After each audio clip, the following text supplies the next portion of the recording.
Joe Oliver, George Zimmerman's good friend, continues his media interviews, and he was recently talking to Chris Matthews, and during the interview, he was asked again about how Zimmerman was heard saying fucking coons in the 911 tape.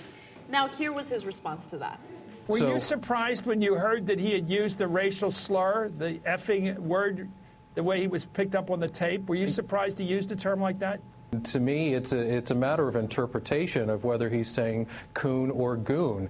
There are a lot of parts of this country where people proudly call themselves coonasses, in Louisiana in particular. Okay. All right. So, and on the other hand, I'm a 53-year-old man, and I don't know too many people who younger than 40 who use that term as a racial slur. Here's one of the problems. No one wants to be called a coonass, okay? Yes, okay. I guarantee it. All right, that's point number one. Point number two is they weren't in Louisiana. He's like, I hear in some parts of Louisiana it's not such a bad thing. Okay, that might be persuasive if the shooting happened in Louisiana, but it didn't. It happened in Florida, right? Right. And nobody in Florida, as they're chasing after a guy with a gun, thinks, oh, let me use a term of endearment, because that's another line that Joe Oliver had used before. Yes. Like, oh, hey, you effing goon. Hey, you coonass! Let me shoot you in the chest. And then let me shoot you. No, I mean, come on.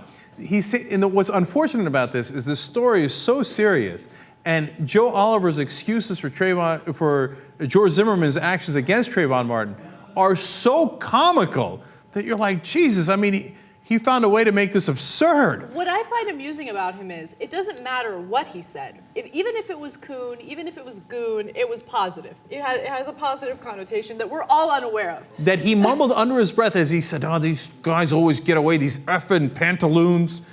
and apparently somehow he meant like no harm by it. And then he was surprised that when he finally caught up with Trayvon Martin, according to his interpretation of events, Trayvon Martin got the better of him and was kicking his ass, and then thought, I had come in here to have fun to do terms of endearment to this guy. Mm-hmm. And then next thing you know, I had to shoot him because he was kicking my ass. And by the way, the most ridiculous thing I've ever heard. And our audience is intelligent enough to know that nobody wants to be called a coon or a coonass.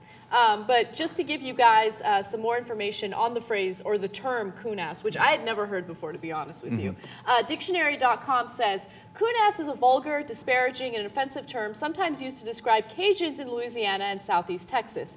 Coonass is thought to come from the French word counasse, a vulgar term for a woman similar to a whore, bitch, or cunt. Well, you can see how it's a term of endearment. Totally.